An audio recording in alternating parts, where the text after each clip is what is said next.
बात कही कि ओ भाई साहब, ये जो बिजनेस है ना, मतलब तेरी बेटी ने बहुत ही मतलब ऐसे बंदे को चूज कर लिया कि क्या बताऊं, 6 महीने में वो घर वापस आ जाएगी। तो मेरे पिताजी चिंता में आ गए, भाई ऐसे क्या कर दिया।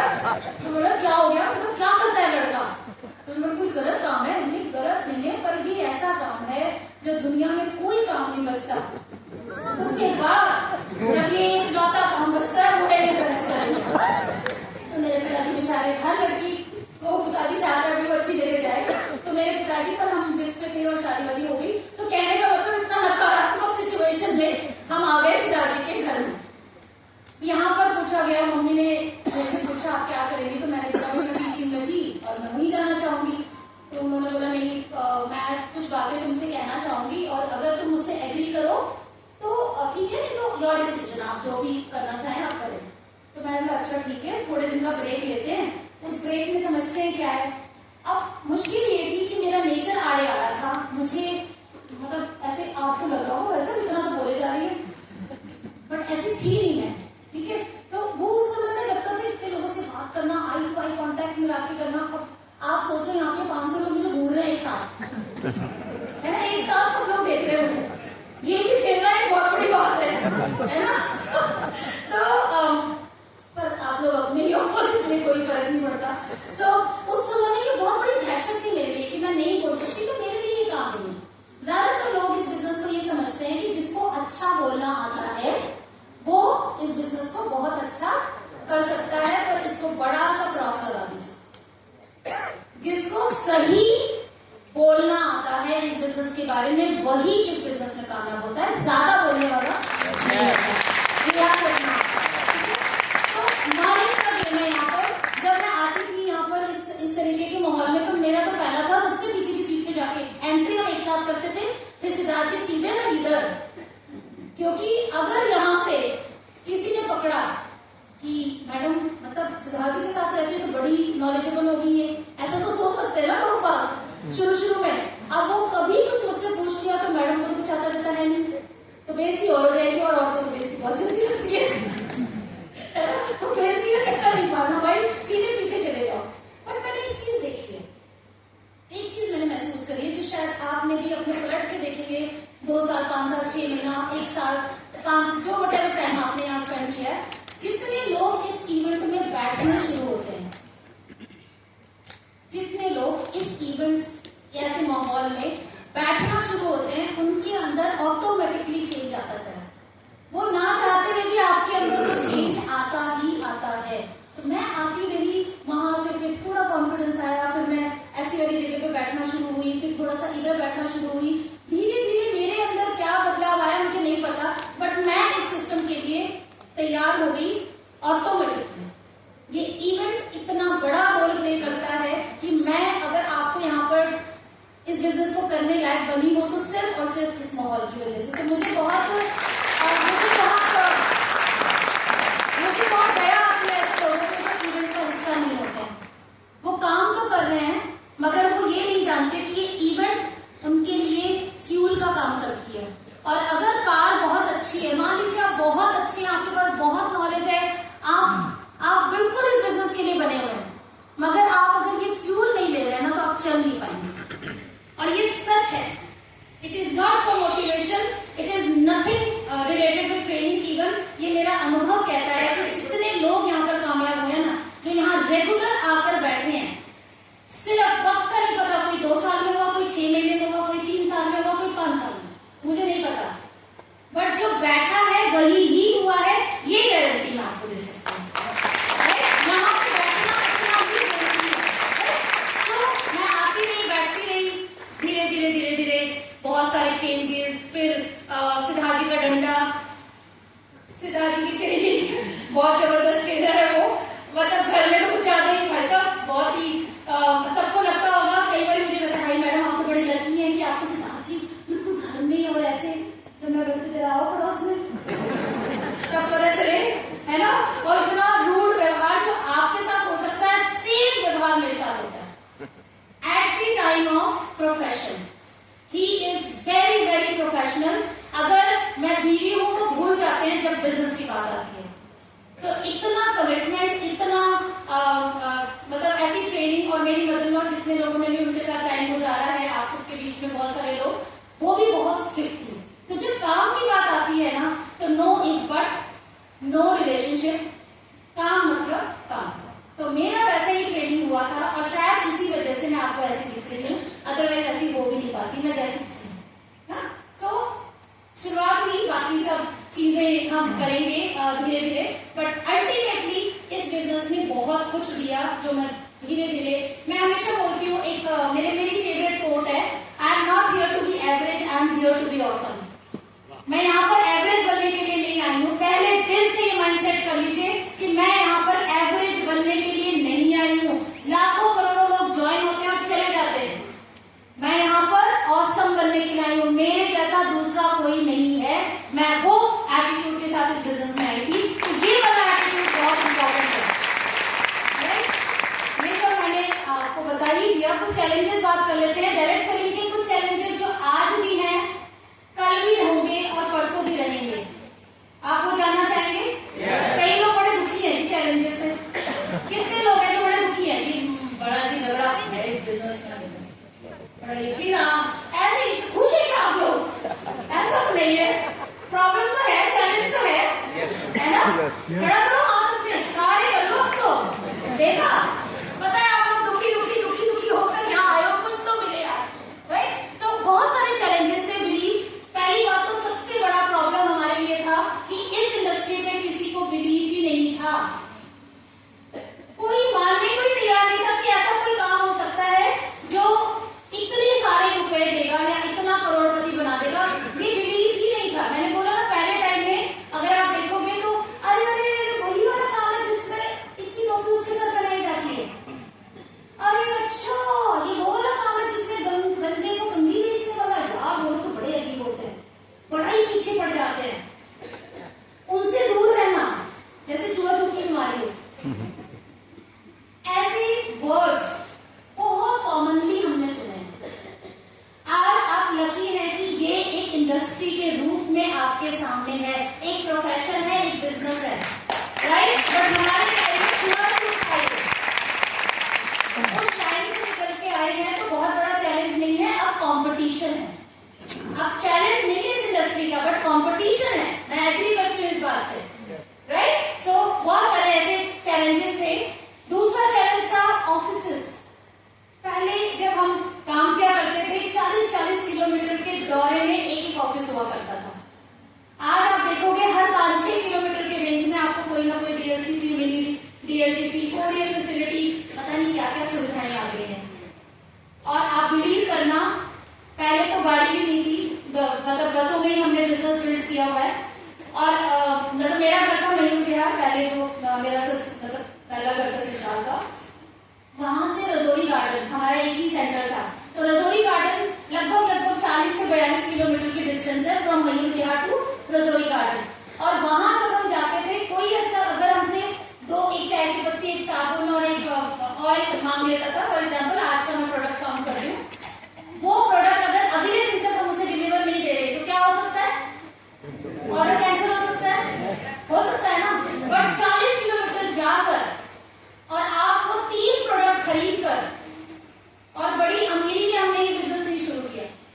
तो कॉम्प्रोमाइज है, जेब को भी देखना था कि जितना पैसा उस हिसाब से, ऐसा नहीं 50,000 का माल ला के रख लिया फिर दे रहे हैं। वो वाला भी हमारे पास, मतलब वो वाला सीन भी नहीं था।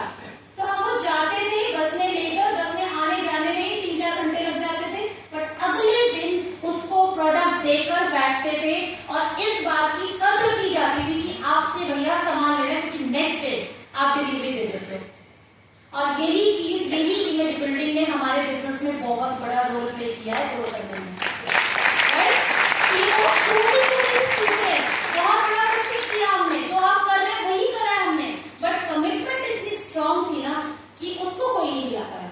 तो किसी को लगता होगा कि यार 1000 रुपए का सामान, फिर जाओ फिर आओ, फिर अगले दिन देख लेंगे, 1-2 दिन में 2-4 और ऑर्डर इकट्ठा हो जाए। होता है ना ऐसा कि 2-4 और ऑर्डर इकट्ठा हो जाए, फिर चलेंगे, फिर ले आएंगे, देख लेते हैं। बट हमने ऐसा नहीं किया, और हम बहुत पर्टिकुलर थे इस मामले में, क्योंकि ये इंडस्ट्री आपकी सर्विस पे डिपेंड करती है। आप जितनी स्ट्रांग, जितनी पावरफुल सर्विस अपने बंदे को देंगे, वो बंदा आपसे कहीं दूर नहीं जा पाएगा। सो ये ये होता था। दूसरी चीजें और क्या आती थी, पीपल डोंट टेल भाई ये उस दिन भी था, आज भी और कल भी रहेगा। मैं हंसी आएगी अगर मैं अभी बात करूंगी, बट ये एक रियलिटी है जो आपकी लाइफ में हो रहा है। मैं सिद्धार्थ जी मम्मी हम तीनों अलग अलग कॉलिंग करते थे। तो मैं 10-15 लोगों को मैं करती थी, 10-15 सिद्धार्थ जी और 10-15 मम्मी अपना करती थी, फिर तीनों मिलकर जाते थे। तो थर्सडे के दिन रसोई गार्डन में हमारा वहां पे जैसे हमारा CMT होता है वैसे वहां पे कुछ हुआ करता था।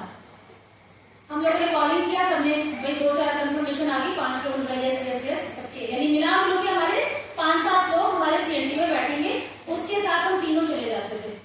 गए वहां पर, जाके वहां पे क्या होता है, अगर बंदा नहीं दिख रहा तो हम क्या करते हैं,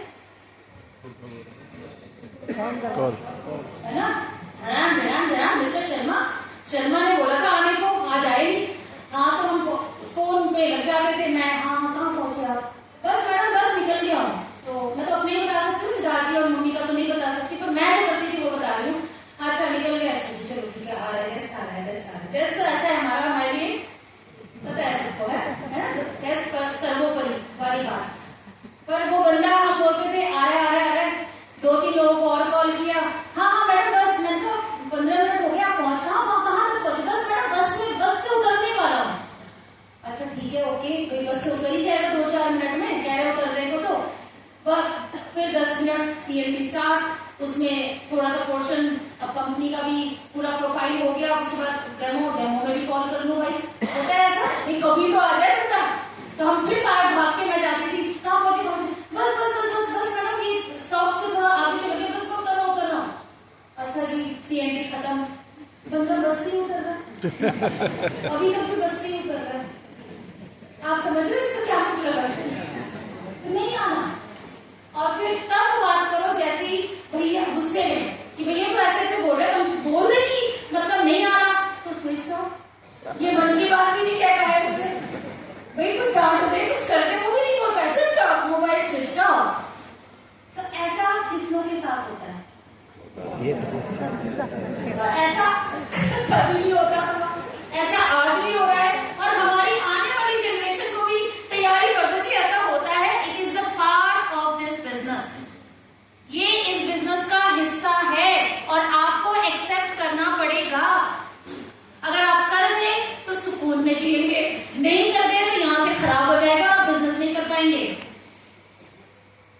राइट, कर सकते हैं? तो पहले भी था, हमने भी उसी दौरान में आपके सामने खड़े हैं, आप भी आगे को खड़े होंगे, नेक्स्ट जनरेशन के साथ भी होना है, because this is the nature of business. People used to talk about us, बहुत बहुत बहुत सुना है हमने, और इसीलिए हम बहुत ढील है, बहुत ढील है हम लोग। और आप बिलीव करना, जितने अपने क्लोज सराउंड के लोग होते हैं वो बहुत सुनाते हैं, हालांकि वो हमारे वेल विशर होते हैं, मैं मानती हूँ। उन्हें लगता है इनका भविष्य न खराब हो जाए, उन्हें लगता है ये नौकरी कर लेती तो ज्यादा अच्छा था, इतनी तो पढ़ ली थी, और सिराज जी ने भी कोर्स करे हुए थे, वो भी नौकरी कर लेते, कहाँ किन बच्चों में पढ़ रहे ये सब। और ये तो छोड़ो, मम्मी बेचारी को बहुत सुनने को मिलता था, मतलब इतनी बूढ़ी हो रही है, ये देखो वो 50 इयर्स में स्टार्ट किया था उन्होंने, तो उनको लगता था पूरा खानदान उन्हीं के पीछे पड़ जाता था। तो यहाँ पूरी फैमिली को ही, आप तो अकेले झेल रहे होंगे, यहाँ तो पूरी फैमिली के पीछे पड़ जाते थे, क्या कर रही है बेटे बहू से क्या करवा रही है। बट ये चीजें मायना नहीं रखती जब आप ये सोच लेते हो कि आप सही राह पे हो, ये कोई चीजें मायना नहीं रखती हैं। और फिर पहले जाता है इन चीजों से कि प्रूव करके दिखाना है, किसी और को नहीं यार, किसी और को नहीं, खुद को, किसी को प्रूव करने की जरूरत नहीं। तो जब हमने इस इंडस्ट्री को, जो कह रहा है कि इसमें कुछ नहीं हो सकता, उसे तो कुछ पता ही नहीं है कि हो सकता है नहीं हो सकता। आप यहाँ बैठे हैं, आपने समझा है, आप जानते हैं, यहाँ सक्सेसफुल लोगों की रेशो जानते हैं, कितने लोगों ने कार खरीदी है, कितने लोगों ने चेक लिया। क्या आपका कोई रिश्तेदार जो इस इंडस्ट्री में इन्वॉल्व नहीं है वो जानता है चीजों को? No. इसकी एक्सपेक्टेशन आफ्टर 30 इयर्स में बिजनेस कहाँ जाएगा, इसका क्या भविष्य है, क्या वो जानते हैं? नहीं। पर हम उन्हीं बातों से, किसकी, जो नहीं जानता, उसकी बातों से इन्फ्लुएंस होकर हम काम छोड़ देते हैं, या बैठ जाते हैं, या डिमोटिवेट हो जाते हैं। ऐसा करते हैं हम लोग? Yes. करते हैं? Yes. क्यों भाई, क्यों? यानी खुद में ही आपको भरोसा नहीं है। आप जो आंखों से देख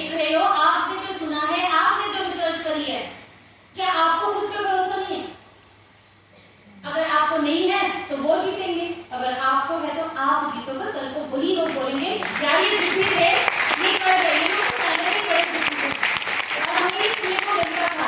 सो डोंट टॉक अबाउट, मतलब इतने मेरे को मेरी डॉटर हुई, मतलब मेरी बेटी हुई 5-6 महीने की हुई और मैं उसे साथ साथ लेके जाती थी। मैंने 1500 रुपए में एक लड़की को, छोटी लड़की को रखा, मैं अपने साथ लेके जाती थी।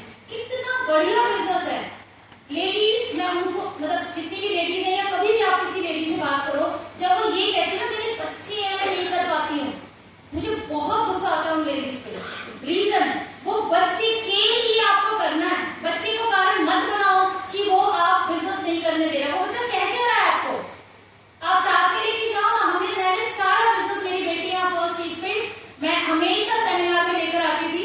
उसका फायदा भी मैं आपको बताऊंगी अभी कि क्या हुआ उसकी लाइफ में। हमेशा मेरी बेटी को लेकर आती थी, क्रेयॉन पकड़ाती थी और प्रत्यक्षदर्शी यहाँ पर नीलम जी बैठी हैं, मेरी बच्ची हमेशा यहाँ पर आती थी, वो क्रेयॉन करती रहती थी।